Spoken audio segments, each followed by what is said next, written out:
বাইরে খুব বৃষ্টি পড়ছে, সন্ধ্যার সময় চা খাবো তো কী দিয়ে চা খাবো?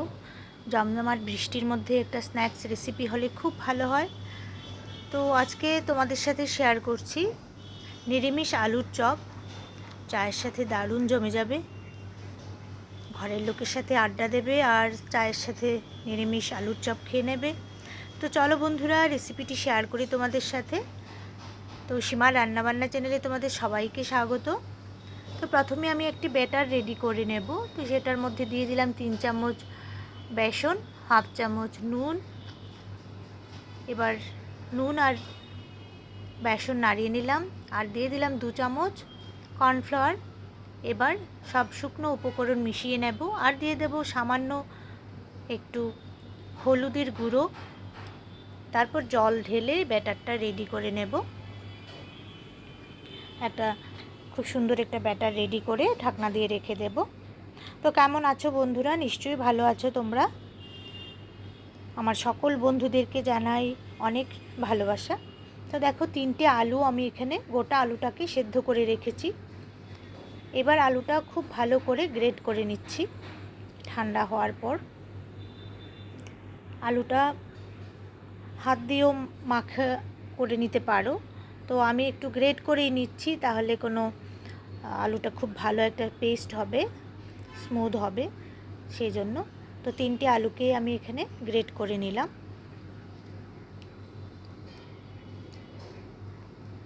তো হয়ে গেল গ্রেট করা। এবার চলো পরের স্টেপে যাই।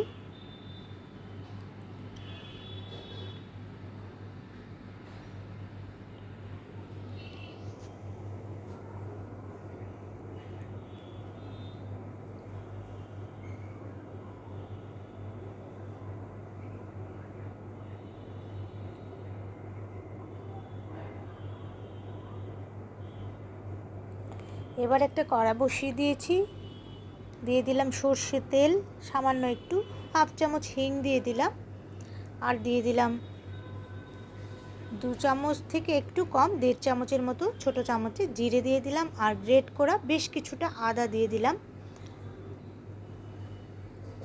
এবার আদা, জিরে আর এগুলো একটু ভেজে নিচ্ছি আর দিয়ে দিলাম কাঁচা লঙ্কা কুচনো, 3-4টে কাঁচা লঙ্কা কুচিয়ে রেখেছিলাম। সবগুলো একটু মশলা ভাজা করে নিচ্ছি। এবার আলুটা, গ্রেট করা আলুটা দিয়ে দিচ্ছি। একদমই মশলা দেব না, একদম কম মশলায় চপ রেডি করব। তো এবার মশলার সাথে মিশিয়ে নিচ্ছি আদা, লঙ্কা আর একটু দিয়েছিলাম হিং।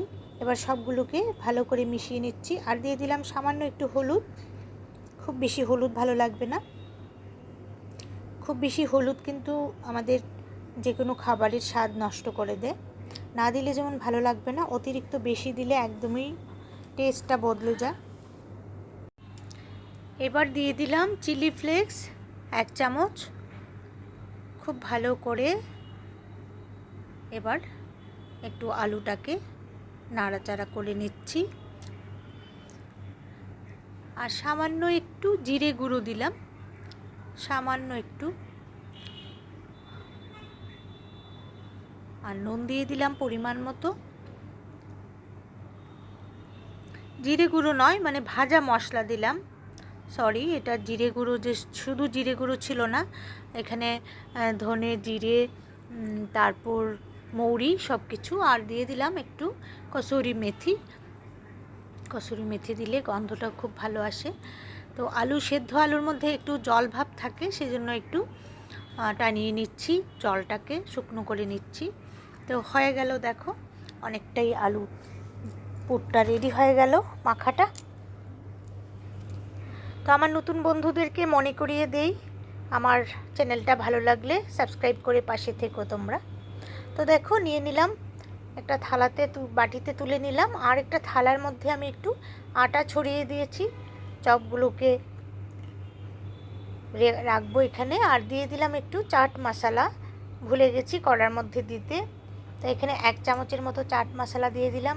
খুব ভালো করে এবার মাখিয়ে নেব আলুটার সাথে। আর তোমরা যদি চাট মশলা হাতের কাছে না থাকে তাহলে তোমরা এক চামচ থেকে একটু কম লেবুর রস দিতে পারো, খুব ভালো লাগবে তাহলে।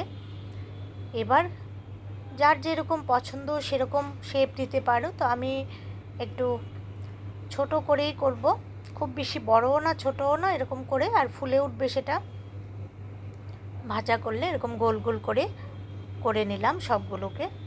তো এবার তারপর একসাথে ভাজবো। তো এটা সবগুলো আগে করে নিই, চপের আকার করে নিচ্ছি।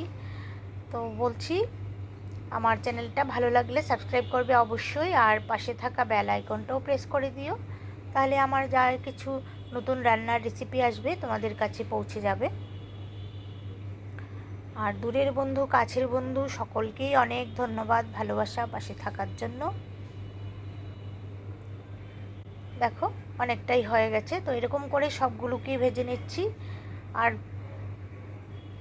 মানে চা কখন হবে আর ভাজা কখন হবে খাবো, সবাই একদম অপেক্ষায় বসে আছে। তো সবগুলো করে নিলাম। এবার কড়াতে তেল দিয়ে দিলাম। আর ব্যাটারটা দেখো একদমই রেডি হয়ে গেছে।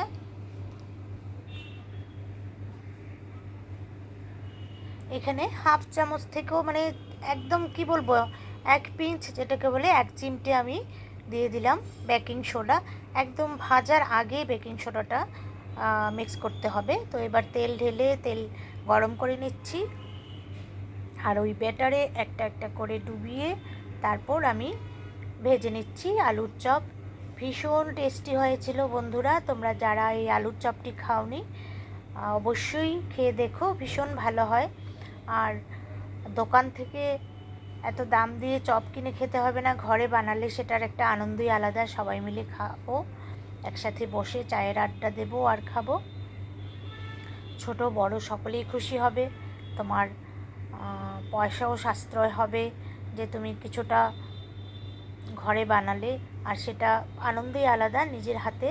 তো যাই হোক বন্ধুরা, এরকম করে আমি সবগুলো ভেজে নিচ্ছি। আর তোমরা ইচ্ছে করলে পেঁয়াজ দিয়ে করতে পারো, আমি তো নিরামিষ করলাম, তোমরা ইচ্ছে করলে পেঁয়াজ দিয়েও করবে যাদের পেঁয়াজ দিয়ে খাওয়ার ইচ্ছে আছে। আর কসুরি মেথির বদলে তোমরা ধনেপাতা কুচিও দিতে পারো। তো এখন তো ধনেপাতা খুব একটা পাওয়া যায় না, সেই জন্য আমি কসুরি মেথিটাই দিলাম। তো দেখো এরকম করে ভেজে নিচ্ছি। আর গ্যাসের ফ্লেমটাকে আমি একদম লো টু মিডিয়ামে রেখেছি যেন সুন্দর করে ভাজাগুলো হয়। খুব বাড়িয়ে দিলে একদম লাল হয়ে বাইরের দিকটা পুড়ে যাবে, সেজন্য। খুব মুচমুচে হয়েছিল, খেতে অসম্ভব ভালো হয়েছিল। তো দেখতে থাকো তোমরা বাকি অংশটা।